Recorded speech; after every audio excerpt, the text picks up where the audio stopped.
nomor 4. Manusia bukan hidup daripada roti saja, dari setiap firman yang keluar dari mulut Tuhan. Yang kedua, di Yesaya 55 nomor 11 dikatakan, Oke, saya apabila jawab. Allah berkata, Boleh saya jawab? kamu potong makanya nggak masuk. Kamu diam dulu. Oke, kamu diam dulu ya. Saya bantah ya. Yohanes 1 nomor 1 dengan Matius 4 nomor 4. Yesaya 55 nomor 11 di situ dikatakan apabila Allah menghendaki sesuatu maka Dia berfirman, maka tidaklah firman itu akan kembali kepada Allah sebelum menjadi sesuatu yang Dia inginkan. Dalam Mazmur juga dikatakan bahwasanya ketika Allah menghendaki sesuatu maka Dia akan berfirman dan jadilah sesuatu itu. Jadi setiap manusia yang tercipta di muka bumi ini tercipta dengan firman Tuhan. Maka ketika kemudian Anda menuhankan Yesus karena firman yang menjadi manusia, maka niscaya semua manusia di muka bumi ini akan menjadi Tuhan, bukan Tuhan. Oke? Silakan Maku, Bang Daku. Saya sudah ini.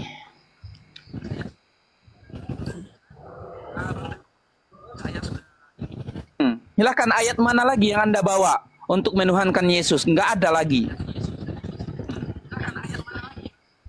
Semuanya dipatahkan oleh Bible itu sendiri. Oke. Silakan. Di kitab Yohanes 1, dengar dulu. Tidak dipatahkan, tidak. Oke, saya jawab. Pada mulanya adalah firman, firman itu bersama-sama dengan Allah dan firman itu adalah Allah. Segala sesuatu dijadikan oleh firman. Sekarang saya tanya sama Anda. Anda bilang tadi Anda adalah firman. Anda menjadikan segala sesuatu tidak? Oke, kita main logika ya. Silakan. Bang Juma harus masuk nih kayaknya di barang nih. Iya, kayaknya sih begitu. Anda menjadikan segala sesuatu enggak? Coba kasih Bang Juma dulu deh.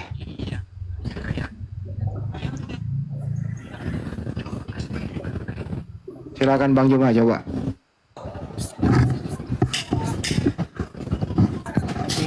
Udah nggak apa-apa, minta bantuan aja.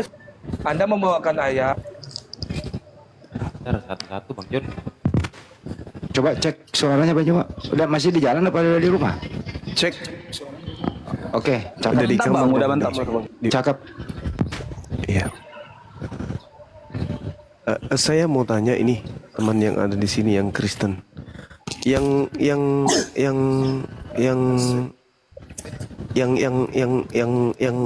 menciptakan tangan Yesus siapa?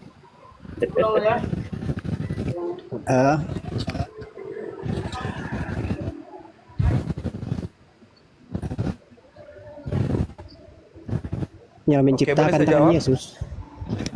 Iya, silakan. Boleh saya jawab? Iya, boleh.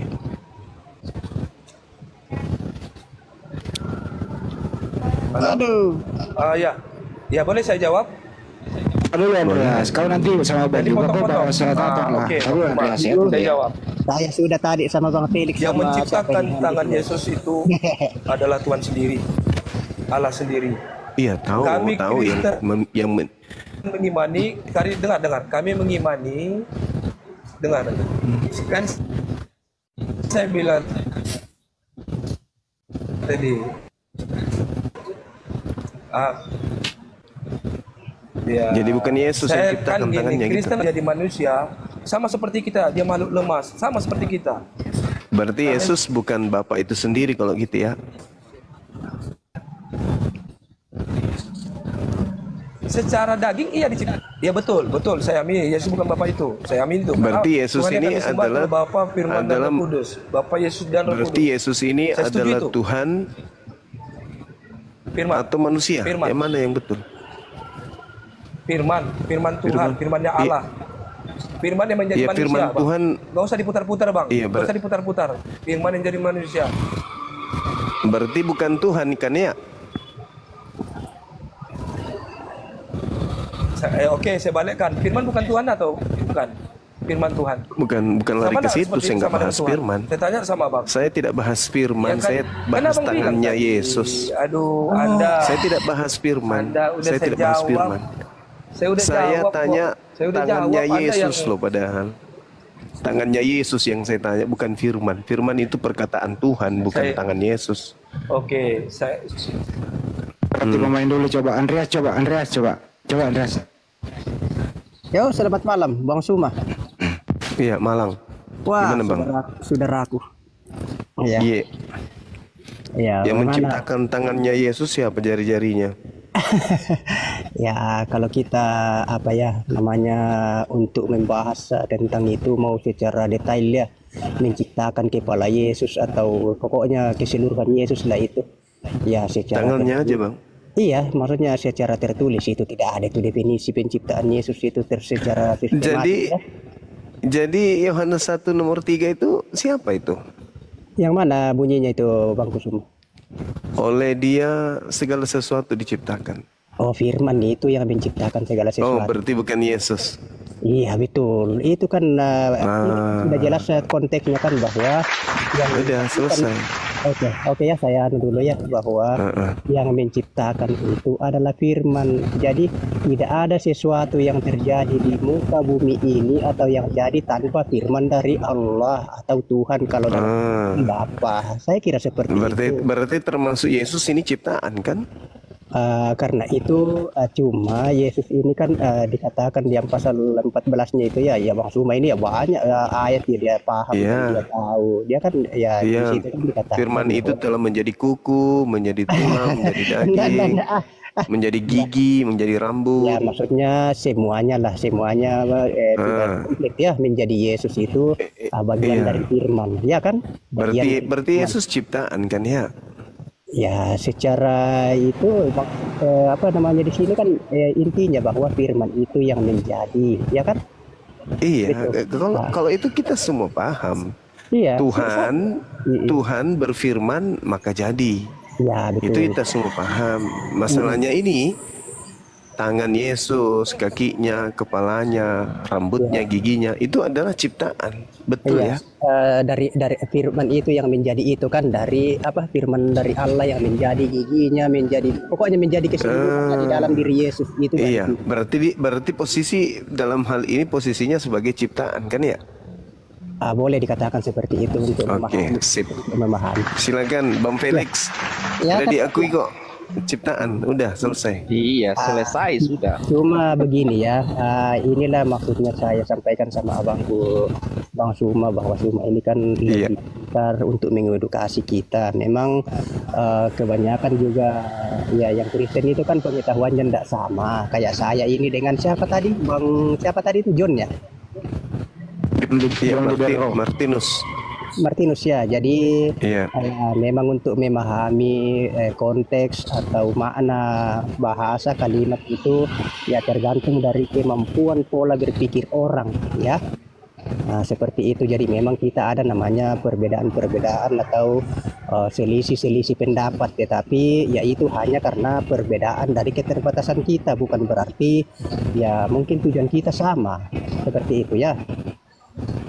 Iya, berarti saudara Andreas selama ini Kristen menyembah ciptaan berarti ya? Kalau dibilang menyembah yang Yesus ya, ciptaan. Iya, berarti menyembah ciptaan. Betul, secara ini itu betul. Kita menyembah Yesus seperti saya. Jadi kenapa kita bilang bukan saya tidak menyembah Yesus? Betul itu.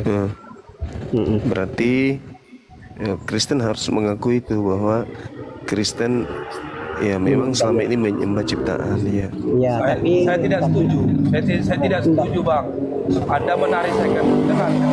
Tapi apakah tidak ya intinya Bang Sumaya bahwa saya ini pribadi menyembah Yesus. Apakah Yesus itu ciptaan atau yaitu ilmu saya belum sampai ke situ ya. Jadi mohon dimaklumi. Tetapi intinya bahwa saya menyembah Yesus. Tapi ini apakah diciptakan atau bagaimana? Itu saya belum bisa terlalu menjelaskan itu secara detail. Ya, artinya ilmu untuk membohongi diri sendiri yang Anda punya itu belum maksimal berarti saudara Andreas. Kalau saudara John ini sudah paten kali lah dalam membohongi diri sendiri. Ya itulah maksudnya kita ini perbedaan kan punya perspektif yang berbeda. Tetapi mungkin ya tujuan kita itu sama atau bagaimana, cuma dalam memaparkan sesuatu itu melalui akal dan pikiran kita itu kita tidak mampu. Tidak pernah diajarkan di Alkitab untuk berbohong. Tidak pernah diajarkan untuk berbohong. Buktinya Anda akui nggak kalau Yesus itu ciptaan? hakikatnya Yesus itu firman yang menjadi manusia. Anda pahami dulu, firman menjadi manusia. Yang Sebagai membuat manusia, Yesus dengar, jangan dulu potong, jangan potong dulu, jangan potong. Sebagai yang manusia, membuat dia Yesus sama seperti kita. hakikatnya firman kan Anda kan ngarang sendiri itu karangan Anda sendiri. Di mana diajarkan firman itu adalah hakikatnya Yesus? Ilmu dari mana lagi tuh? Ilmu bohong itu, bohong. Ayo, Bang Suma. Bang Suma. Gimana Saudara Andreas? Iya, hakikat itu boleh. Apa itu hakikat itu, Bang Suma? Hakikat itu kondisi yang sesungguhnya. Hakikat itu kondisi. adalah yang sebenar-benarnya, keadaan yang sesungguhnya. Atau fakta ya? Iya. Sedangkan Yesus itu coba Anda baca di dalam kitab Anda sendiri, misalnya di dalam 1 Yohanes 3 atau 2 Yohanes 3. Tidak usah ke tempat lain Bang Zuma. Jelas Yohanes 1 sudah jelas. Enggak, Firman Anda berbicara hakikat, menjadi manusia. hakikat loh. Anda Enggak, berbicara maksudnya, hakikat, Jangan nanti Anda di-mute. harus Jangan di-mute. bertanggungjawabkan Jangan itu. di-mute. Udah kebiasaan Anda. Ketika Anda berbicara mengenai hakikat, Jangan memute. Jangan memute. berarti Anda harus mempertanggungjawabkan itu. Bang Suma. Bang, jangan di-mute, Bang. Iya, gimana? Diskusi dengan baik, Bang. Udah Ya, kebiasaan Bang, Abang. Bang Suma, aku yang terhormat kan, saya salut, saya menghormati. Bang Suma kan sudah mengerti Iya, makasih, Bang. sudah memberikan penjelasan bahwa hakikat itu artinya kepenuhannya atau sebenarnya atau sesungguhnya ya. Begitu Iya, ya? betul. Iya. Ya, jadi memang ini kan Yesus itu kan dibilang dia itu adalah firman yang menjadi manusia, berarti kan sesungguhnya atau sebenarnya atau hakikatnya memang betul-betul firman kan atau gimana? Bukan. Sebenarnya hakikat sebenarnya Yesus itu adalah manusia. Itu nggak bisa dipungkiri. Ya, tapi hakikat Yesus itu manusia, tapi yang menjadi manusia ini sepenuhnya atau sesungguhnya firman kan, tapi hakikatnya manusia, begitu ya? Bukan. Gini. Iya. Yesus, kalau kita berbicara mengenai hakikat, berarti kita berbicara mengenai keadaan yang sesungguhnya, betul kan ya? Iya, itu kan sudah dinarasikan tadi kan bahwa hakikat itu adalah pengertian dari hakikat adalah kepenuhan atau sesungguhnya atau sebenarnya. Kan? Ya, Saudara John ini kan mencoba untuk mengelabui orang, tapi sebenarnya dia ini menipu diri sendiri. Nah, jadi dengar dulu. Kamu yang dengar dulu. Kamu dengar saya. Kamu yang dengar saya, bukan saya yang harus dengar kamu. Kamu yang dengar saya. Ketika saudara mengatakan, iya, habis saya nanti Anda. Habis saya ngomong, Anda yang ngomong ya. Dengarkan saya. Oke. Ketika saudara mengatakan bahwa hakikat itu Yesus itu hakikatnya adalah Allah. Itu adalah kebohongan. Itu adalah penipuan. Itu cara iblis bekerja. Apa alasan saya mengatakan demikian? Anda baca di dalam 1 Yohanes 3 nomor 2. Saudara-saudaraku yang kekasih, sekarang kita adalah anak-anak dewa, tetapi belum nyata apa keadaan kita kelak. Akan tetapi apabila kita tahu bahwa apabila Yesus menyatakan dirinya, kita akan menjadi sama seperti Yesus, sebab kita akan melihat Yesus dalam keadaannya yang sebenarnya. Kita akan melihat hakikat Yesus yang sebenarnya.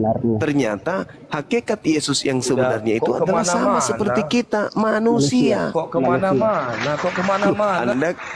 Inilah kalau otak nggak berfungsi, berdiskusi dengan Bang Suma, kalau otak nggak berfungsi kayak gitu.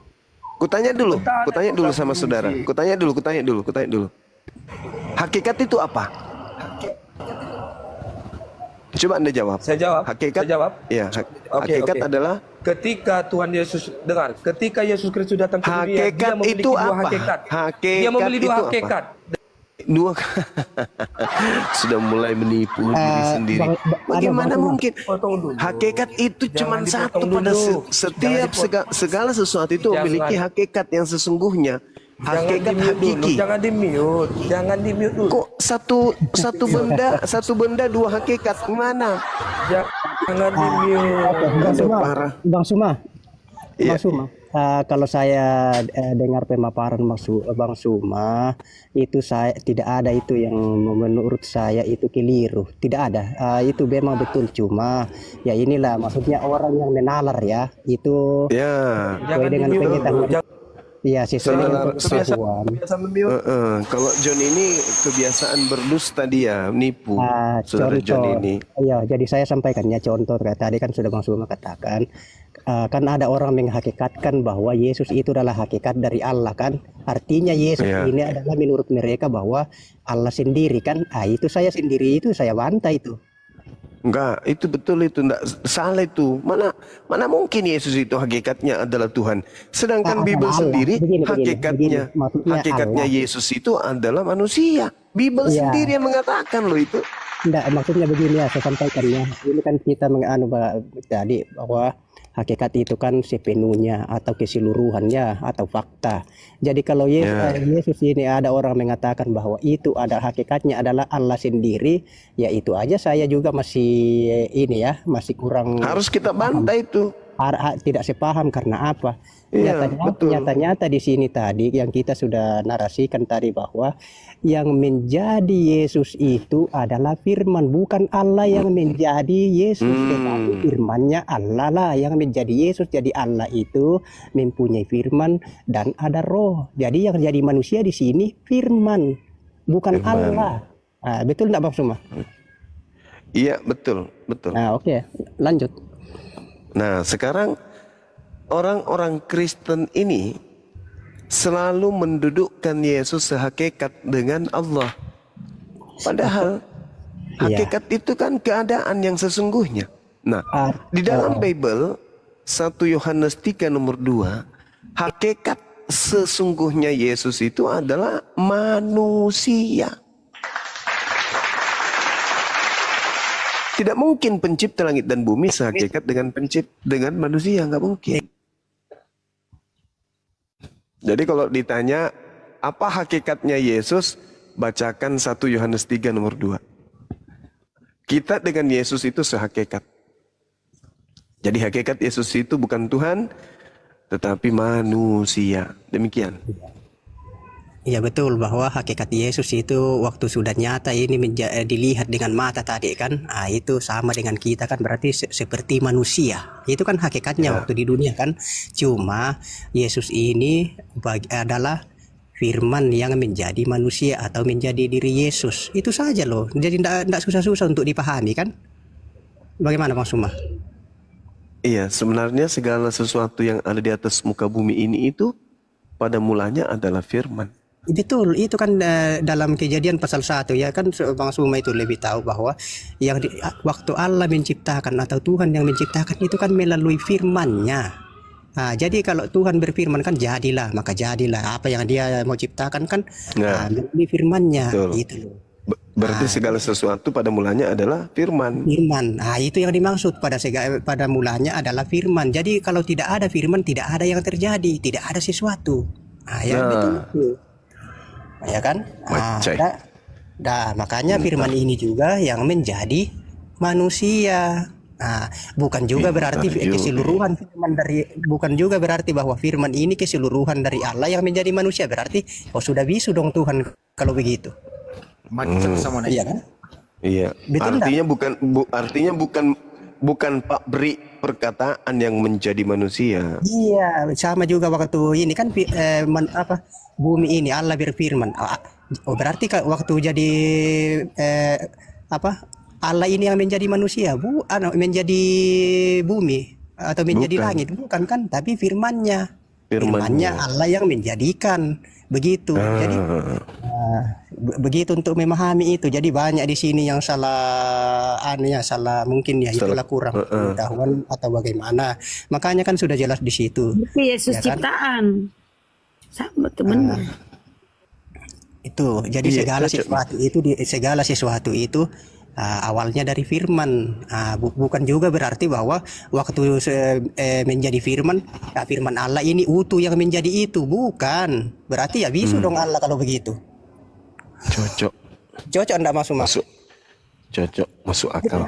Tuhan kan firman Yesus Bang. Macam itu tahu. Memorientator pada pinter-pinter banyak, Pak. Macam semua.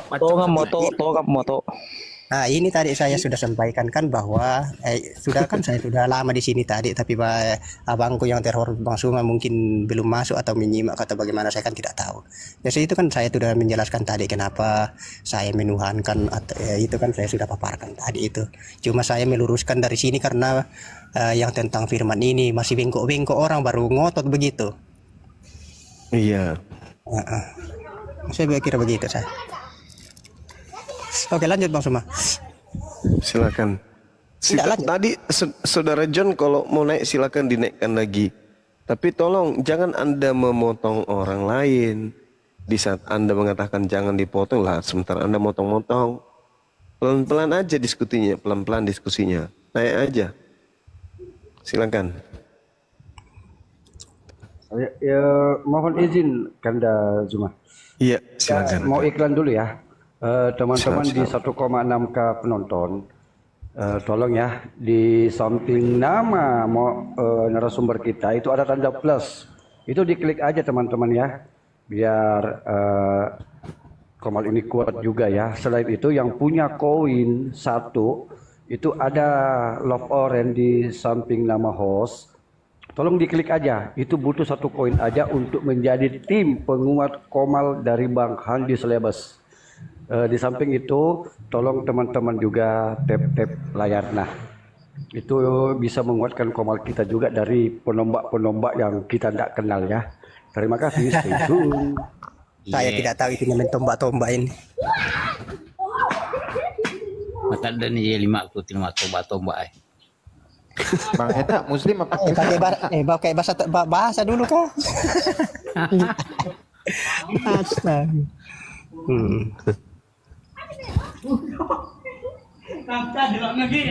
Bang Eta Coba Muslim apa Kristen Bang Eta? Kita lah, kasih edukasi kita. Sebentar Bang Andreas, aku sapa Bang Eta dulu nih. Bang Eta Muslim apa Kristen?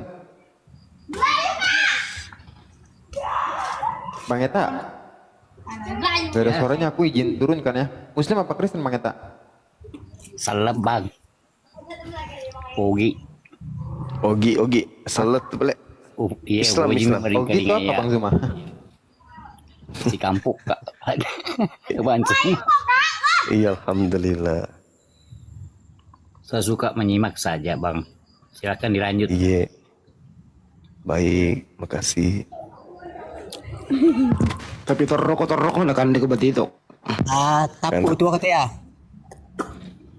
Bukan itu sekarang. Kasih giftnya juga ini, kopi-kopinya kah? Iya. Bukan mi anu sekarang mandi. Bukan mi batito. Kenapa mau ya? Mati batitonya. Bom. Terror kan ko bom. Oh, bom yang nganu itu yang gemuk ya? Iya. Oh ya, orang yang Toraja tidak juga. ada lubang anusnya. Katanya anu apa? Orang Pangala kah? Mungkin. Iya. Pengelak bayi. Pengelak. Banyuma ini tertanya dulu Bang Andreas ini Banyuma yang keluar dari kubur itu dari tadinya pakai kain lenan terus berganti baju bagus terus muncul dari kubur. Nah itu saya kira sudah sampaikan tadi itu. Saya sudah sampaikan tadi kan. Sudah dari awal itu tadi ke. Waktu kita baru naik itu saya sudah sampaikan itu. Enggak itu loh maksudnya kenapa ada orang keluar dari kubur jadi Tuhan. Itu Banyuma dia belum paham. Iya, Saudara Andreas. Ya, kalau kita belajar tentang keyakinan agama samawi, ada kemudian pengajaran di mana ciptaan Tuhan yang ingin menyamai Tuhan, ingin mengkudeta tugas Tuhan, ingin mengkudeta kemudian posisi ketuhanan, ingin kemudian naik ke awan-awan menyertai Tuhan pencipta langit dan bumi, ingin juga disembah oleh manusia. Itu siapa Bang menurut pemahaman Abang secara pribadi?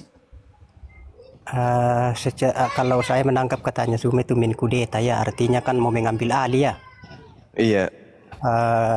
Belum ada ya anu saya di situ, belum ada ilmu saya itu sepengetahuan saya ya, belum ada yang mau mengkudeta kekuasaan Tuhan. Kalau iblis mau nggak dia mengkudeta Tuhan? Tadinya malaikat, kemudian membangkang, ingin menyamai Tuhan. Secara eksplisit ya, saya belum menemukan itu secara literasi ya, belum ada itu. Saya baca bahwa pernah ada cerita atau tulisan yang saya baca bahwa pernah suatu kejadian iblis ini atau setan ini ada rasa ingin untuk mengkudeta atau mengambil alih fungsi daripada Tuhan itu sendiri. Kalau kita lihat di dalam Yesaya 12 sampai 15, di situ diuraikan keterangan begini. Wah, engkau sudah jatuh dari langit, hai bintang timur, putra fajar. Engkau sudah dipecahkan dan jatuh ke bumi, hai yang mengalahkan bangsa-bangsa.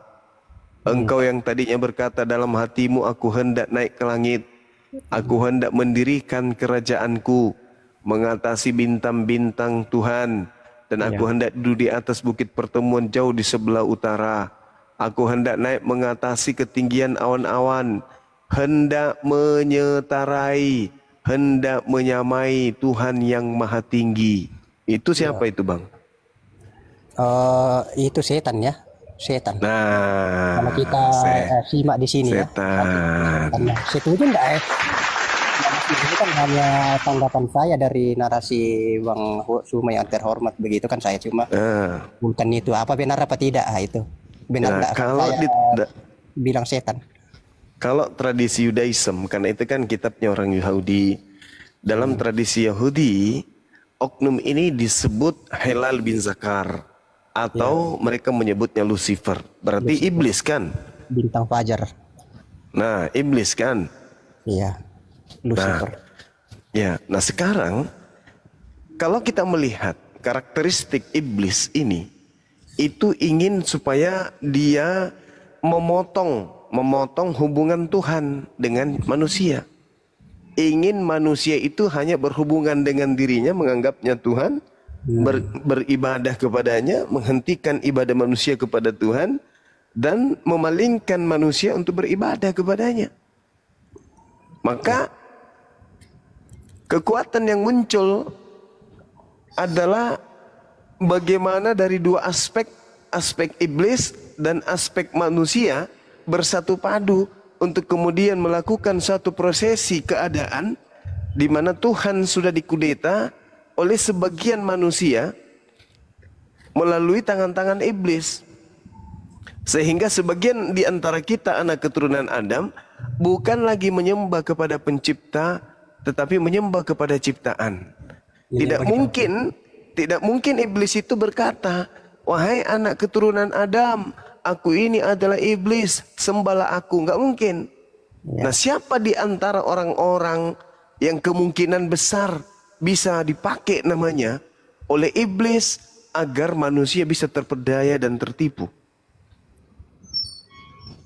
Nama Adam nggak mungkin. Nama Nabi Musa juga nggak mungkin, kecil kemungkinan. Satu-satunya nama adalah Yesus Kristus. Nama ini bisa dipakai oleh iblis. Dan kebetulan Yesus berkata, waspadalah kepada Yesus palsu yang datang kepadamu dengan memakai namaku. Sang penyesat ini memakai namaku dan berkata, akulah Kristus. Nah, sekarang Kristen ini dikenal dengan sebutan Kristen, pengikut Kristus. Muncul pertanyaan besar, Kristus mana yang diikuti oleh saudara kami Kristen? Kristus mana yang diikuti oleh Kristen? Yang diikuti ke gereja, diikuti makan babi, diikuti tidak makan, tidak bersunat, yang diikuti kemudian mengutuk siapa? Yesus, yang diikuti kemudian mengutuk hukum Taurat. Ini Kristus yang mana ini? Lalu menggaung-gaungkan sang pembunuh murid Yesus dengan alasan sudah bertobat dan seterusnya. Nah, saudara kami Kristen masuk ke gereja itu mengikuti Kristus mana. Sedangkan Yesus yang asli, Kristus yang asli mengatakan dalam Yohanes 10 nomor 27, aku mengenal pengikutku, mereka mengikuti aku. Kalau aku ke sinagoge, maka pengikutku ke sinagoge. Nah, pernah nggak Yesus ke gereja? Nggak pernah. Lalu Kristus mana yang mengajarkan Kristen ke gereja?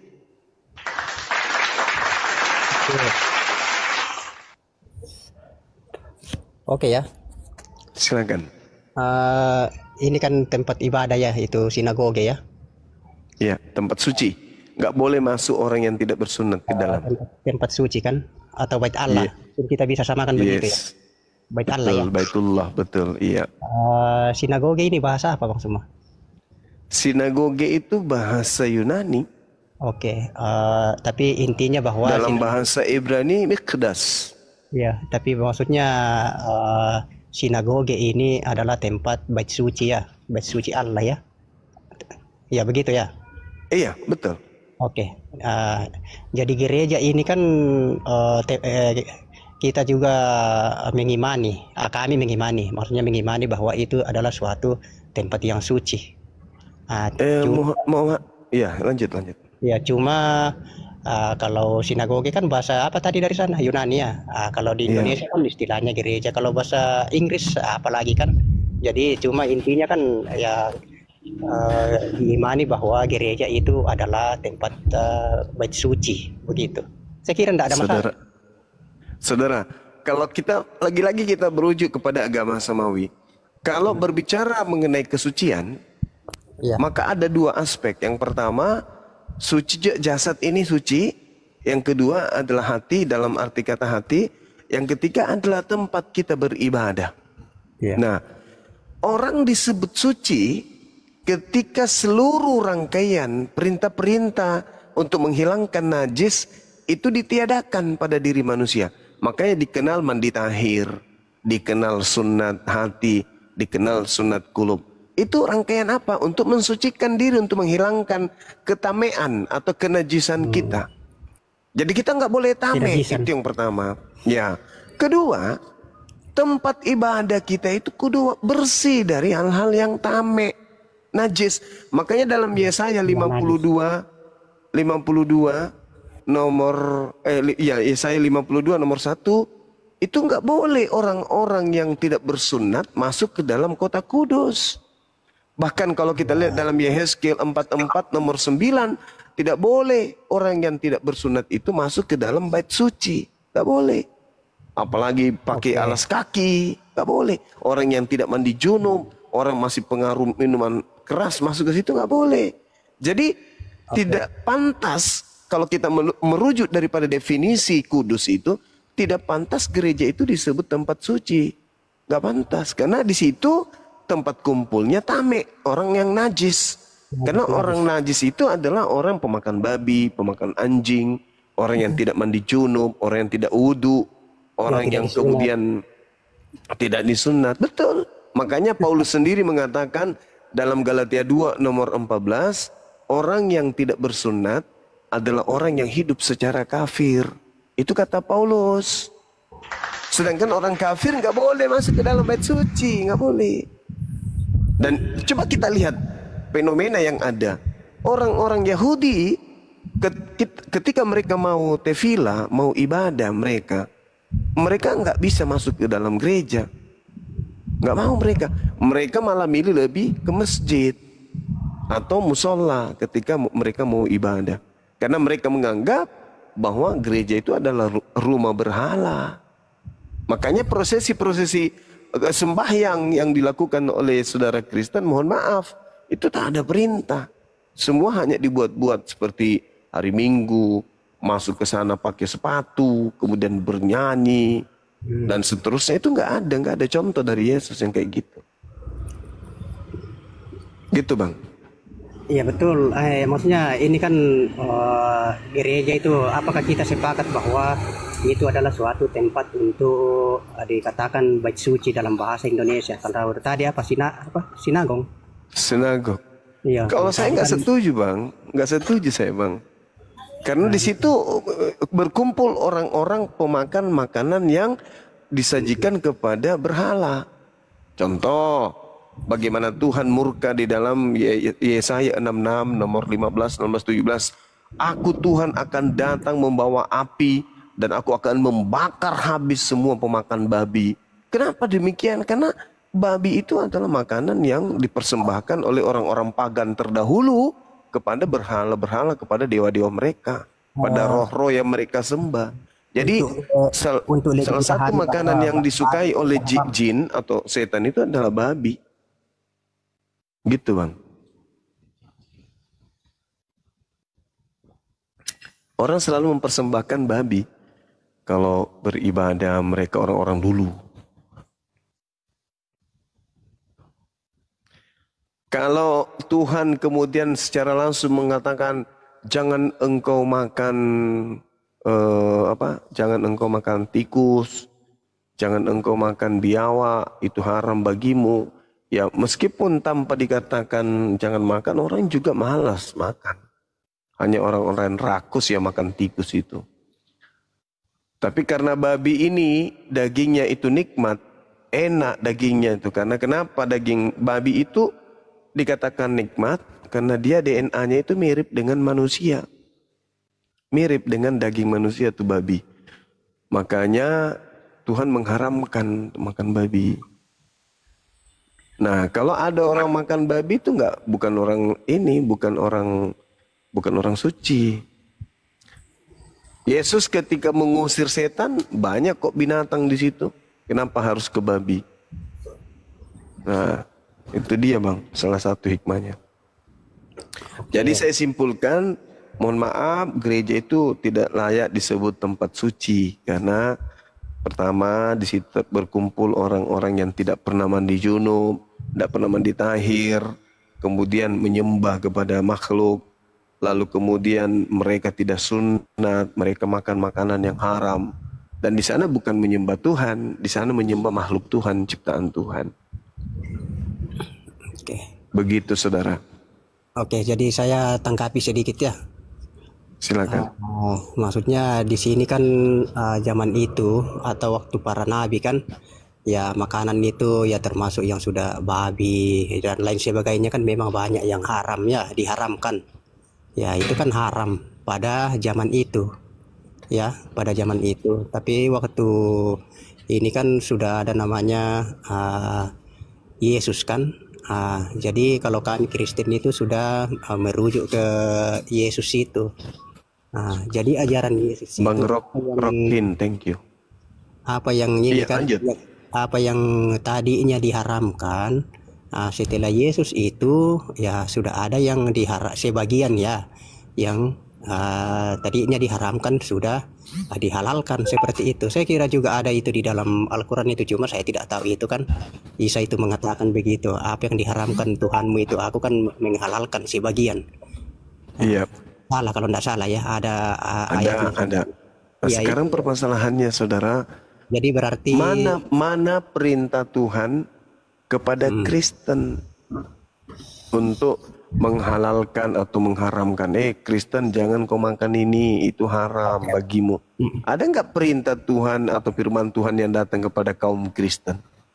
Oke, itu kan secara eksplisit, secara letterlight ya, tidak ada itu ditulis seperti itu ya, secara langsung. Tetapi itu kan kami ambil kesimpulan dari situ yang ada ayat itu dan itu langsung dari Yesus mengatakan sendiri itu. Tapi dari Matius, kalau di dalam Matius kayak tapi masuk pasti paham lah. Itu kan Yesus mengatakan apa yang turunkan ke perut kan, itu tidak menajiskan. Ya kan, jadi apa yang turun ke perut itu keluar ke bawah atau keluar ke jamban. Jadi dari situ iman kami mengambil itu, mengimani ayat itu bahwa berarti apa yang masuk ke dalam perut itu sudah tidak najis atau tidak haram, seperti itu. Sebenarnya saudara, kalau kita berbicara mengenai kekristenan, Tuhan pencipta langit dan bumi tidak pernah memberikan perintah kepada kaum Kristen. Nggak ada. Jadi kaum Kristen ini mau makan apapun boleh. Karena sebelumnya memang tidak ada larangan kepada Kristen. Yang ada larangannya itu Bani Israel. Jangan kau makan ini, jangan kau makan itu, jangan kau minum ini, jangan kau minum itu. Itu tak ada larangan kepada kaum Kristen, nggak ada. Larangan-larangan itu datangnya kepada Bani Israel. Jadi kalau Kristen ini tidak terikat dengan hukum itu. Kristen ini bebas dia, nggak ada perintah ke Kristen. Kristen jangan makan ini, jangan, nggak ada itu bang, nggak ada. Itu semua perintah datanya kepada Bani Israel. Jadi kalau Kristen mau ngapain aja boleh, nggak ada perintahnya Kristen itu. Oke, berarti saya tanggapi sedikit. Iya, silakan. Berarti abangku Bang Suma ini yang pintar kan sudah mengakui bahwa tidak ada larangan. Berarti kalau tidak ada larangan itu berarti secara batin kita di dalam mengakui berarti tidak salah kan? Nggak salah. Cuman yang jadi permasalahan, yang menjadi pertanyaan adalah kenapa orang-orang Kristen ini dipandang seperti monyet, seperti kera, seperti binatang. Ada apa? Kan gitu. Karena hanya binatang yang tidak memiliki aturan hidup dari Tuhan. Wahai kera, jangan kau begini, nggak bisa. Artinya kalau kami umat Islam aturannya syarat, Yahudi aturannya syarat, tapi Kristen tak ada aturannya. Tidak ada aturan di Kristen. Apa bedanya kemudian dengan monyet? Itu loh yang jadi permasalahan. Jadi kalau saudara Kristen mengatakan, oh kami nggak bersunat karena kami, oh kami makan babi karena aturannya di dalam Matius 15 sudah kayak begini, Matius 12 sudah. Oh enggak, sorry. Memang tak ada perintah dan tidak ada aturan kepada Kristen ini. Mana coba perintah Tuhan kepada Kristen, ada nggak? Wahai kaum Kristen. Itulah tadi yang saya bilang, berarti kan secara pemikiran maksudnya kan memang sudah mengakuikan, berarti tidak salah kan kalau Kristen melakukan itu dan makan itu karena memang sudah diakui sendiri tadi bahwa itu dia justru makanya aku bilang tadi, saya malah bertanya-tanya, ini kok kaum Kristen kok kayak ini ya, kayak mohon maaf kayak hewan, nggak ada aturannya kan gitu bang. Begini kalau sunat ya, tapi maaf ya soalnya Bang Suma pastikan tahu, abangku Bang Suma pastikan tahu kalau ke Toraja ya ada laki-laki tidak disunat. Ini jadi bukan menyangkut ke soal keagamaan ini disunat sebenarnya, bukan ajaran agama yang Kristen itu tidak disunat, bukan. Cuma itu mungkin dari pengaruh sukunya kah atau apa, memang dia tidak disunat. Tapi kalau dia mengangkat bahwa itu adalah ajaran Kristen yang tidak disunat, saya juga tidak sepaham. Saya tidak sepaham itu. Kalau dia mengambil ajaran bahwa Kristen tidak disunat, ajaran Kristen itu, jadi dipahami bahwa ajaran Kristen tidak mengajarkan itu untuk disunat. Kalau ada yang tidak bersunat, itu saya tidak sepaham. Karena memang nyata-nyata bahwa itu kan ada di dalam Kejadian pasal 17 itu, sunat itu adalah sebagai tanda perjanjian kepada keturunan Abraham. Nah, sebagai umat Kristen dia akan mengakui bahwa kita ini adalah keturunan Abraham karena Abraham itu adalah bapa dari orang yang beriman atau orang yang percaya. Tapi kenapa dia tidak disunat? Makanya saya bilang kalau dia menganggap ajaran Kristen itu disunat, saya katakan maaf, saya tidak setuju. Ya, betul enggak Bang Suma? Iya, sunat itu perintah kepada Bani Israel dan juga Bani Ismail. Iya betul, makanya itu, saya bilang tadi, makanya saya bilang kalau Kristen itu mengatakan atau mengambil statement atau pemikiran narasi bahwa ajaran Kristen itu tidak disunat, saya kira pemahaman yang keliru itu. Karena dia kan mengakui bahwa Abraham ini, kita ini adalah keturunan Abraham. Atau kenapa dikatakan keturunan Abraham? Karena Abraham itu adalah bapa dari orang percaya atau orang beriman. Nah, kalau Kristen itu beriman, ya sunatlah. Ya kan? Bapamu itu Abraham. Bapamu Abraham. Jadi jangan harus disunat. Nah, tapi ya makanya karena saya disunat, bukan karena saya disunat ini ya, karena saya orang Toraja. Tidak ada orang Toraja tidak disunat kalau laki-laki karena itu suatu kemaluan. Nah, tapi bukan juga. Suatu kemaluan itu kan. Iya. Betul enggak Mas Suma? Iya betul. Ya, betul kan? Jadi coba tanya semua Toraja, ada enggak yang orang Toraja Kristen tidak disunat? Iya, betul. Nah, makanya saya bilang itu bukan ajaran Kristen itu tidak disunat, bukan, tapi mungkin itu personalnya ya, atau sukunya kah atau apakah ya maaf saja. Tapi kalau dia mengambil bahwa itu adalah ajaran Kristen, tolonglah Tolong itu diperbaiki, diperbaiki ya. Iya betul. Benar. Iya, karena ini Luar kan Abraham. biasa saudara Andreas. Karena ini kan Abraham, itu dalam Kejadian pasal 17 bahwa sunat itu adalah sebagai tanda perjanjian kepada keturunan Abraham. Orang Kristen itu mengakui loh bahwa kita ini adalah keturunan Abraham karena Abraham itu adalah orang yang beriman atau orang yang percaya. Jadi kalau kau beriman dan percaya, ya kau harus disunat dong. Betul tidak? Betul, karena iman itu implementasinya adalah niat, lalu diucapkan, lalu dipraktekkan. Antara niat, ucapan, dan praktek itu harus seia sekata. Iya, sejalan. Jangan, nah itu baru iman. Betul. Itu baru iman. Kalau mulut dan perbuatan tidak sejalan itu bukan iman. Ya, itu berpura-pura beriman. Gitu. Itu pelanggaran itu. Iya. Makanya ada itu di Matius ya, pasal 7 kayak itu ya bilang kita itu mengenal itu buah itu dari apa, pohon itu dari buahnya kan. Tidak mungkin buah yang pohon yang baik itu menghasilkan buah yang buruk, dan tidak mungkin pohon yang buruk menghasilkan buah yang baik. Jadi mungkin korelasinya seperti itu kan. Jadi ada orang katakan dia menjalankan ritual agamanya, ajaran agamanya, tetapi ternyata tidak sesuai. Contohlah yang kayak sunat inilah atau apalah, itu salah satu bagian dari itu. Oke, lanjut. Iya, jadi di situ nggak dilihat oknum. Oknum ini hanya gambaran dari batang, dari pohon. Kalau batangnya rusak, maka meskipun di antara buahnya ada yang bagus, ya itu nggak peduli. Makanya kalau di dalam konsep Islam, sebaik apapun orang kafir, karena pohonnya yang rusak, maka tetap aja mereka nggak masuk ke dalam surga. Karena pohonnya yang harus ditebang dan harus dilemparkan ke dalam api neraka. Iya. Makanya dikatakan kalau ingin melihat suatu kebenaran, maka lihat buahnya. Ya. Nah, kalau buahnya rusak, maka yang harus ditebang pohonnya. Gitu. Jadi saya sebenarnya ini salut sama Bang Suma ini untuk memberikan edukasi terhadap Kristen. Jadi sebenarnya kehadiran Bang Suma ini untuk mengedukasi umat Kristen. Banyak yang banyak yang memang lebih banyak untuk baiknya ya. Namanya kita manusia tidak ada yang sempurna kan. Cuma tergantung dari apa yang kita diskusikan topiknya kan. Jadi kalau orang itu ya kayak saya begini, kalau saya ngotot atau emosi ke apa kan berubah suasananya kan. Jadi kebanyakan itu kita lihat diskusi-diskusi itu orang itu tendensinya naik atau bagaimana itu kan tergantung apa konsepnya itu, apa itu yang kita narasikan.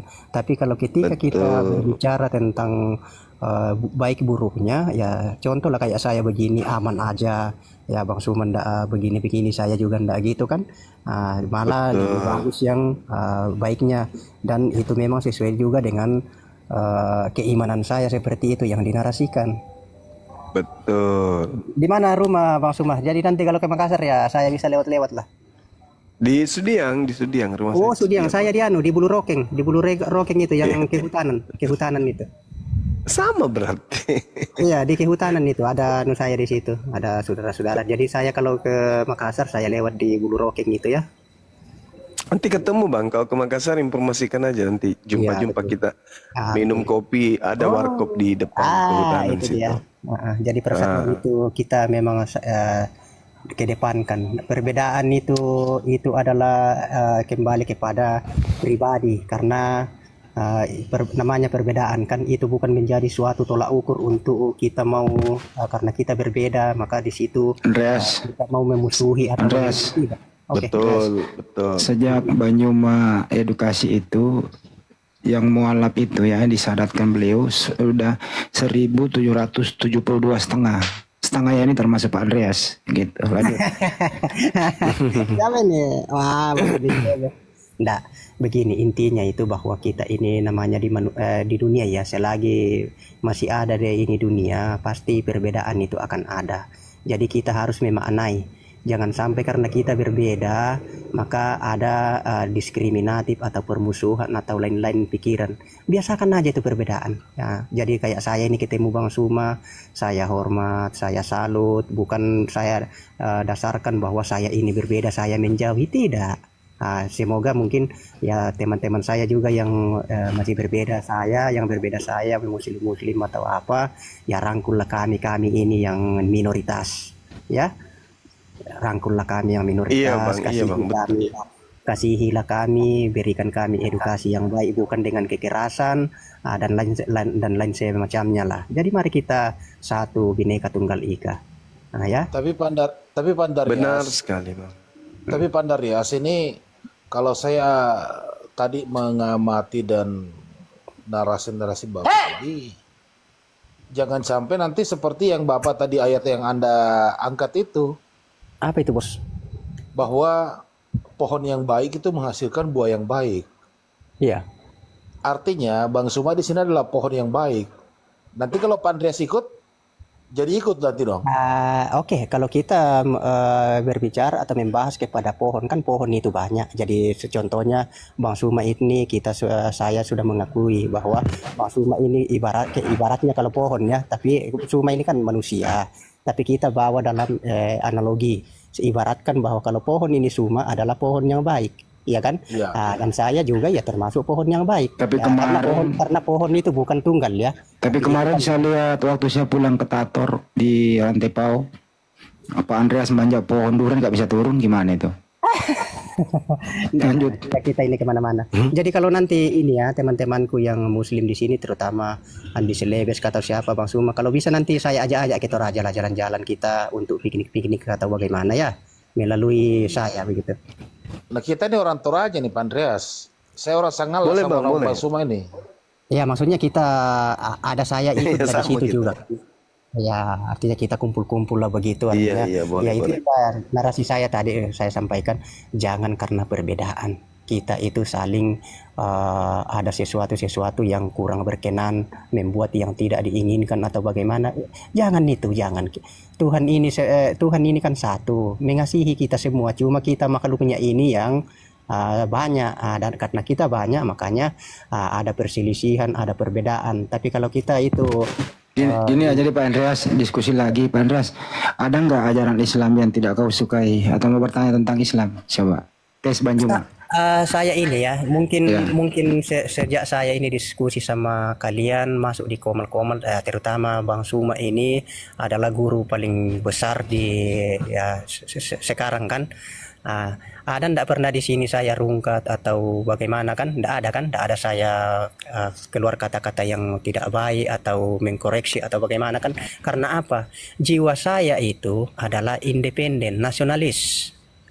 Kenapa saya katakan nasionalis, independen? Karena itu kita ini satu Tuhan. Cuma caranya kita itu yang berbeda. Caranya kita aja yang berbeda. Kita kan satu. Yang menciptakan segalanya itu adalah Tuhan. Dalam bahasa Indonesia kan atau Allah. Ya toh? Jadi saya itu merujuk ke situ saja. Untuk bilang begini ya itu kan ya dari kita saja itu. Ya. Sama kalau kita Toraja ya, pusatnya mau kita Toraja ya, ada yang dari Palopo, lewat Palopo, dari Parepare ya, lewat Nrekang sana baru sampai. Tapi tujuannya tetap Toraja. Jadi samalah kita ini. Tujuan kita ini satu. Hanya kepada Allah, satu Tuhan. Tetapi di dalam itu ya banyak, ada yang dari sisi kiri lah, sisi kanan lah, atau dari bawah lah. Saya kira seperti itu ya untuk menarasikan, pasti dimengerti lah maksud saya. Betul enggak Bang Suma? Betul. Oke, tapi lanjut. saudara, ada yang juga mau ke Toraja, tapi dia naik pesawatnya ke Surabaya. Tapi dia percaya dia sedang ke Toraja. Oh itu siasat itu. Berarti dia itu harus nggak bisa balik lagi karena udah hancur pesawat. Oh berarti itu sudah binasa namanya itu Bang Suma. Sesat baru binasa kan. Itu dia makanya. Toraja mungkin tidak celaka. Nah, banyak jalan ke Toraja betul. Itu maksudnya. Saudara paham mungkin situ ya? Oke ya. Tapi menarik Bang Andreas ini mengatakan bahwa antara pemahaman Bang Andreas dengan orang-orang Muslim itu bahwa satu Tuhan. Betul ya Pak Andreas ya? Iya betul. Kalau kita merujuk, Betul, artinya orang-orang yang memang punya kapasitas, punya ilmu, pasti ujung-ujungnya itu ke sana itu. Cuma karena terus tadi mengatakan bahwa seperti mau Raja kan ada lewat Pinrang, ada lewat mereka dan sebagainya kan satu tujuan. Iya. Begitu. Iya. Nah kira-kira kalau Pak Andreas nama Tuhannya siapa? Ya itulah maksudnya, ini kan sudah perbedaan kan. Ya mungkin kalau di situ kan ya kita sudah analogikan tadi kan, mungkin Anda di Aja Palopo. Pak, jawab Pak. Terlalu banyak Maksudnya bahasa gini, Pak Andreas. Jawab Maksudnya aja. begini Pak Andreas, karena Pak Andreas kan tadi kita udah sepakat nih bahwa Tuhan kita adalah satu, sama gitu kan. Ya kalau kami di Muslim kan jelas Tuhan kita itu Allah gitu loh. Ya itu juga sama kan di Kristen. Yesus sendiri bilang apa? Allah kita itu Tuhan yang Esa. Allah itu Esa. Jadi menurut Pak Andreas itu Tuhan itu nama pribadi atau nama gelar? Itu Allah pribadi, itu Allah dalam bahasa Indonesia ya. Dalam bahasa Indonesia. Yesus sendiri kok bilang Tuhan kita itu Tuhan Allah kita itu Tuhan yang Esa. Benar enggak? Bukan gelar ya? Bukan gelar ya, tapi nama pribadi ya. Bukan kalau Allah. Tapi kalau Tuhan ya itu yang gelar, tapi Allah itu yang nama. Ya, makanya dikatakan Tuhan kita itu Tuhan Allah kita itu Esa. Tuhan Allah kita itu Esa. Jadi yang Esa di sini Allah. Seperti itu pemahaman saya. Oke? Iya. Terus tadi ada sedikit juga nih Gurunda ya, izin sebentar. Terkait dengan Bapak tadi mengatakan masalah sunat. Ya. Mila Ibrahim. Menurut Bapak itu wajib atau tidak, Pak? Bapak? Yang mana? Masalah sunat. Ini ya maksudnya pasti wajib, karena ini sunat ini manfaatnya itu kan baik. Jadi kalau yang baik itu kenapa tidak wajib? Ya kan? Jadi kita pakai logika lah. Jadi makanya kita dikasih itu akal dan pikiran. Jadi kalau yang baik ya pasti kalau hasilnya yang baik ya itu kan baik. Saya curiga nih Pak Andreas, jangan-jangan saya muslimnya jadi menyamar ini. Tidak. Enggak, ini loh makanya ini kan kita sepakat di sini, apalagi kan enggak mungkin saya bohong kan menjual suku saya, bahwa coba tanya Toraja yang laki-laki walaupun non muslim apa disunat apa tidak, yang sudah berumur ya, yang sudah berumur. Kalau tidak disunat berarti itu satu tanda kemaluan bagi orang Toraja yang laki-laki tidak disunat. Kalau ada yang mengiyakan di sini berarti itu betul. Karena kenapa saya katakan berani saya katakan di sini, karena kan saya tahu ada katanya mengaku tadi dari Sangala, dari apakah betul tak itu?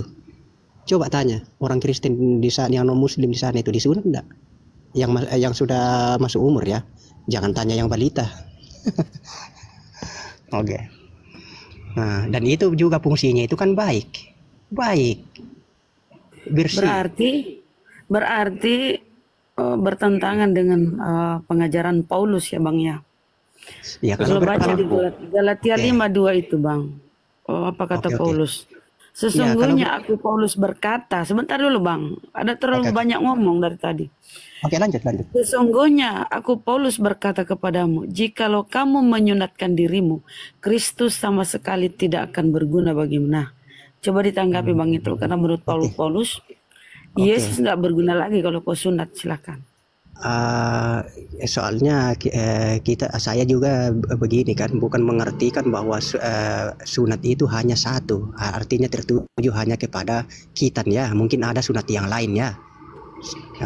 Tapi kalau sunat untuk khitan, saya memang katakan ya, kalau itu yang dimaksud Paulus ya, kelirulah Paulus itu keliru. Oh, berarti Anda membantah Paulus. Anda tidak setuju. Saya tidak setuju. Kalau ini maksudnya kalau sunat yang khitan ya, yang kulup itu ya. Loh. Iya, yang kulup. Betul kulup ini Bang. Makanya saya katakan tadi, kecuali ada enggak tahu lah maksudnya ke Paulus itu kan dia mengarah atau tertuju kepada sunat yang bukan kulup itu ya, itu saya tidak tahu. Tapi kalau itu yang dikomentari atau dibantah oleh Paulus, saya sendiri tidak cocok dengan Paulus, tidak sepakat. Tidak sepakat. Tidak sepakat karena ini kan memang baik, tujuannya baik, ya toh. Dan kami memang disunat. Orang yang membawa Kristen itu Paulus loh Pak. Kalau itu kan nama organisasi kan, nama organisasi itu yang Kristen, ya, nama organisasi. Jadi itu nama saja itu, bukan ajaran ya, bukan ajaran Kristen. Jadi Paulus itu tidak semua ajaran Kristen itu dibawakan oleh Paulus. Tapi kalau kata Kristen itu kan sudah dijelaskan sama saudara Bang Suma tadi bahwa itu adalah dari kata Kristus ya, atau yang diurapi. Nah, dari situ. Jadi itu nama organisasi itu, atau kalau kita di Indonesia kan sudah dibilang agama. Nah, itu. Ya, tapi kalau ajaran Kristen tidak semua dari Paulus. Tidak semua. Jadi bukan Paulus yang membawakan ajaran Kristen, bukan semuanya. Bukan. Gini Pak, kalau ajaran Yesus iya, hukum Taurat itu tidak akan lenyap sebelum langit dan bumi runtuh. Tapi kata si Paulus, tidak seorang pun dibenarkan karena melakukan hukum Taurat. Tidak seorang pun Pak. Berarti tanpa terkecuali. Tidak setuju lagi dengan kata-kata si Paulus ini.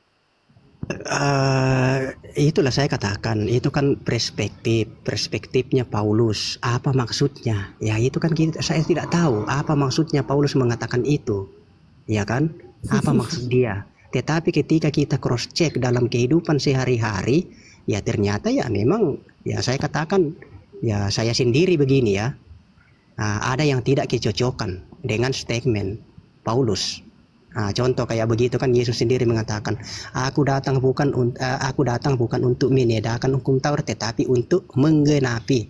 Tapi ketika Paulus mengatakan yang sudah dibaca tadi itu kan, ya berarti kan sudah berbeda lagi kan? Sedikit lagi Pak Andreas ini bisa lurus ini. Nah, oke, Anda sudah banyak menolak perkataan Paulus. Mohon maaf ini suara ya habis konser. Kita ke ajaran Yesus. Yesus di Bible tidak pernah mengkonfirmasi Kristen Pak. Yesus itu berkata, aku diutus saja kepada domba yang hilang dari umat Israel, itu Bani Israel. Nah, kenapa Bapak malah menuhankan Yesus? Begini ya, bahwa Yesus, ya poinnya tadi ya, bahwa Yesus itu tidak mengajarkan Kristen kan? Benar. Begitu.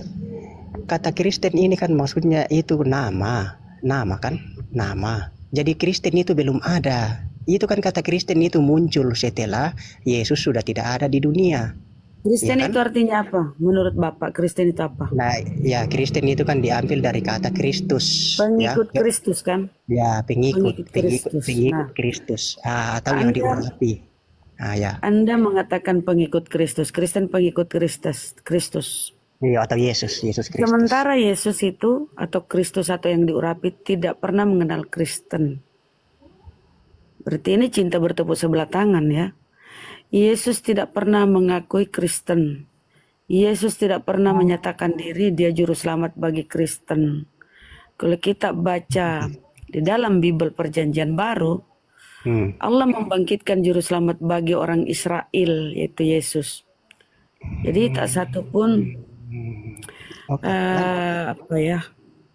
tak satu pun Kristen itu tidak ada sangkut pautnya Kristen ini dengan Yesus. Karena ajaran Kristen ini kan yang dibawa Paulus setelah Yesus terangkat. Tapi Anda pun menolak, ya ketika Yesus sudah terangkat kan. Tetapi Anda pun menolak perkataan Paulus, pengajaran Paulus. Tidak seorang pun dibenarkan karena melakukan hukum Taurat. Nah, Anda ini sebenarnya gimana, Bang? Nah, itulah saya katakan. Ini kan Paulus ini adalah manusia, ya kan? Manusia juga itu Paulus. Cuma jabatannya sebagai rasul setelah dia dipilih kan. Tetapi di dalam diri Paulus itu juga namanya kan manusia. Tidak mungkin dia adalah manusia yang sempurna. Jadi statement atau pemikiran apa yang dianukan Paulus itu ya belum tentu kebenaran semua. Karena ada sifat kemanusiaannya. Namanya kita manusia itu pasti terbatas. Gitu loh. Yesus juga ada manusianya, Bang. Gimana sih? Nah, kalau Anda berbeda izin sedikit, Bang. Anda menolak ajaran Paulus. Bukan saya menolak semua. Yesus tidak mengenal. Berarti Anda pilih-pilih ya? Ya maksudnya Pilih yang sesuai selera Anda gitu. ya maksudnya yang cocok, yang tidak ya tidak. Jadi jangan Oke, jangan oke. kita mau memukul rata kan. Nah gitu. Wow. Ya, jadi yang Nah, cocok. sementara Yesus sendiri tidak mengenal ajaran kekristenan. Anda di mana ini? Posisi Anda di mana? Oke. Ke Yesus Anda tertolak. Enggak Kalau mau begini ya. jadi Kristen sejati, Bang, ikut si Paulus. Tapi Anda Begini. juga menolak perkataan-perkataan Paulus. Nah, Anda di mana posisinya nih? Begini. Yesus Kalau ingat, Bang, Yesus tidak pernah memperuntukkan dirinya untuk di luar Bani Israel. Di Oke, dalam oke. Bible tertulis di Ibrani 1:3 ya kalau nggak salah. Bukan. Di Kisah Para Rasul ya, Allah membangkitkan juru selamat bagi orang Israel, Benar kata Yesus di Markus, aku diutus hanya kepada domba yang hilang dari umat Israel. Ini benar nih perkataan data-data ini. Nah, Oke. jadi secara Kristen Anda tidak dikenali oleh Yesus. Kenapa Anda tuhankan? Ya. Enggak begini ya. Kemudian secara pengajaran kekristenan oleh si Paulus, Anda tolak surat-suratnya. Anda berdiri di mana, Bang? Begini ya. Oke, bisa saya tanggapi. Bunda terhormat mengatakan tadi Yesus itu menolak Kristen. Itu tidak ada tertulis itu bahwa Yesus menolak Kristen. Tidak ada itu. Jadi kan saya ini mengkonfirmasi ya atau menyampaikan yang memang betul-betul tertulis. Kalau ada, Bang, kalau ada konfirmasi Yesus tentang Kristen di mana? Ya makanya saya bilang, Ibu kan menarasikan tadi atau menyampaikan bahwa Yesus itu menolak Kristen. Itu tidak ada tertulis. Tidak mengenal Kristen. Tidak mengenal. Sama Aja menolak kan, tidak mengenal berarti. Anda mengaku pengikut Kristus. Iya, tapi tidak ada tertulis yang bahwa Anda Yesus itu menolak. Tidak ada itu. Ya sama aja tidak ada tertulis Yesus itu mengenal Kristen. Kalau Anda memilih betul, itu. betul, Di dalam betul. Jadi itu data, hanya Gurunda, mau masuk Gurunda. Di dalam Bible, Bang, tidak tertulis Yesus itu Tuhan. Kenapa Anda tuhankan? Itu kan kata Tuhan ini ya saya kira ya banyak ya itulah ilmu kan, banyak arti ya. Jadi kita nggak bisa begitu, Bang. Nggak bisa begitu, Bang. Sesuatu yang Anda imani, Bang. Ya. Sesuatu yang Anda imani tanpa landasannya, tanpa data dalil, itu namanya omong kosong. Nah, Anda imani Yesus Tuhan. Itu kan sebagai Tuhan dia, Bang, tidak memenuhi standar, tidak memenuhi syarat. Sebagai di data pun tidak ada Yesus itu Tuhan, tapi dia adalah Tuan atau Rabi atau junjungan atau guru, apalah. Ya. Dia tidak ada tertulis dia Tuhan, tapi Anda tuhankan. Iya, makanya saya sudah bahas tadi itu awal-awal tadi sebelum kita masuk, sebelum juga saudara Bang Suma yang alasan Anda menuhankan Yesus apa, ayo? Ya itu saya sudah alasannya tadi. Alasan saya tadi katakan. Kami nggak nyimak tadi, Bang. Gurunda juga. Saya sudah sampaikan tadi kan. Gurunda mau masuk, mudah-mudahan Anda masih bisa tertolong. Alasan Anda menuhankan Yesus apa, Bang? Itu kan saya katakan, Tuhan ini gelar ya, gelar. Jadi Tuhan kita menuhankan sesuatu itu maksudnya karena kita mengikuti atau tunduk takluk dikendalikan oleh oleh sesuatu itu. Jadi contoh. Saya ya, tanya, Bang, pertanyaan saya simple. Anda menuhankan Yesus itu kenapa? Karena apa? Ya karena saya mengikuti. Ya kan, saya mengikuti. Saya tunduk dan patuh kepada pengajarannya. Berarti saya itu menuhankan. Nah, gitu. Apakah kau percaya, Bang? Kalau apakah kau bisa menyamakan? Apakah sama antara Rasul dengan Tuhan? Ya ini kan saya sudah bedakan di sini. Tuhan itu kita itu tergantung merujuk kepada sosok apa. Tuhan itu saya hanya tanya, Bang. Apakah menurutmu seorang Rasul sama dengan Tuhan? Menurutmu nih aku tes kecerdasanmu, Bang. Mohon maaf. Apakah menurutmu Tuhan itu sama dengan Rasul? Ya, Bunda ini merujuk Tuhan itu kepada siapa dulu? Kalau kepada Sang Pencipta ya tidak sama lah. Kalau kita merujuk kata Tuhan itu kita merujuk Rasul dengan Tuhan, Bang. Rasul dengan Tuhan. Betul. Apakah itu sama? Ya kalau disamakan, kalau kita merujuk kepada Sang Pencipta ya tidak sama lah. Masa sama? Dia manusia kok. Nah, tapi kalau kita merujuk kepada yang saya sudah bilang tadi, ketika saya ikut dia, ketika apa yang diperintahkan saya ikuti atau saya tunduk takluk dengan apa yang itu, ya berarti itulah Tuhan, saya mentuhankan dia, saya yang mentuhankan. Coba simpel, persempit. Menurut Anda, Paulus kan rasul, ya kan? Ya. Nah, ke-12 murid itu pun rasul. Ya. Sementara Yesus Anda tuhankan. Pertanyaan saya, apakah menurut Anda seorang rasul bisa juga dituhankan? Kalau dibilang bisa dituhankan, kalau hanya dituhankan saja ya bisa. Kalau hanya dituhankan. Tapi kalau kita merujuk bahwa dia itu Tuhan ini adalah dia itu Maha Pencipta atau ya tidaklah. Tapi kalau hanya menuhankan, saya kira bisa. Karena contoh kayak saya begini, kalau kami di Toraja, untung ada orang Toraja di sini kan, ada juga istilahnya itu puang. Kalau di Makassar mungkin Andi atau Daeng. Artinya kalau rasul itu, misalnya gini Bang, Paulus rasul. Kenapa tidak dituhankan di Paulus yang rasul ini? Ya tergantung siapa yang menuhankan dia, ya kan? Saya tanya Anda. Kenapa tidak menuhankan? Kalau Anda bisa menyamakan Tuhan dengan Rasul, kenapa Paulus tidak dituhankan? Tidak bisa disamakan, maksudnya tidak bisa disamakan. Kita buktikan ya. Anda sudah tahu. Anda sudah sadar bahwa Tuhan tidak sama dengan Rasul, oke? Ya, artinya kalau kita merujuk kepada Sang Pencipta, jelas beda.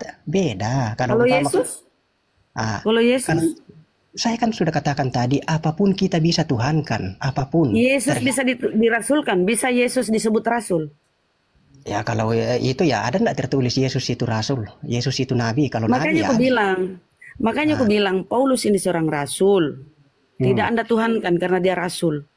Jadi saya tanya, apakah menurut Anda seorang rasul itu beda dengan Tuhan? Jawab aja Bang, sama apa beda gitu. Ya Tuhan siapa dulu? Kalau Tuhan Sang Pencipta enggak? Itu maksudnya. Ya beda. Kalau Yesus? Ya beda juga. Namanya Yesus dengan Tuhan Sang Pencipta. Coba baca Ibrani 31. Baca aja. Yesus di sini rasul. Nah, berarti dia rasul. Ya kan? Rasul. Loh, kalau rasul kenapa dituhankan?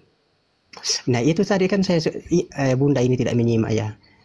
Kata menuhankan itu adalah sesuatu yang kita ikuti. Kita definisikan dulu apa itu rasul.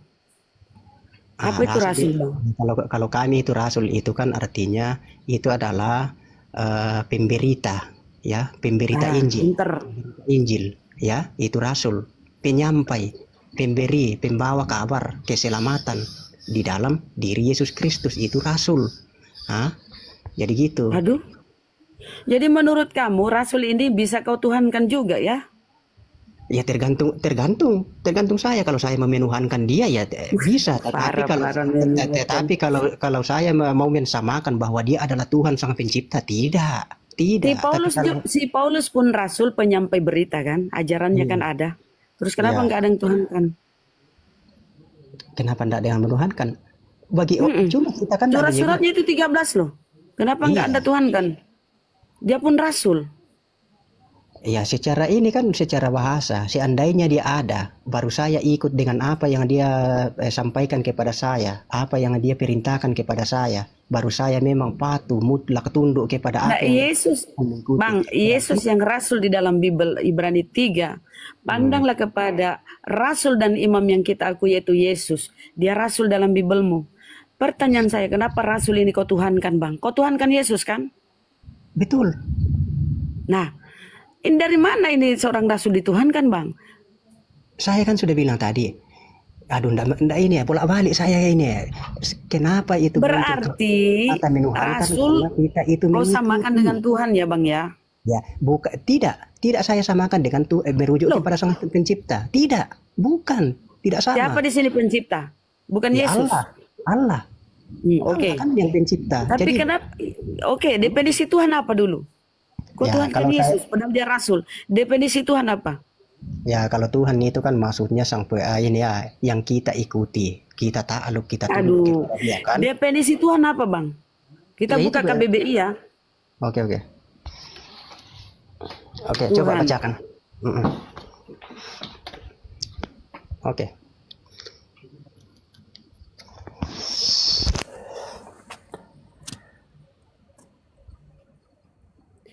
adalah tempat yang kita ibadahi, tempat kita berbakti, Nah, tempat kita memuja.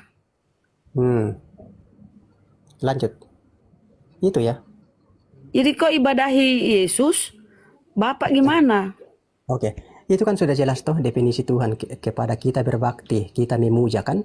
Ya itu sudah benar kan? Beribadah kepada Iya, Tuhan. Iya, beribadah Nah, kepadanya. penyembahan.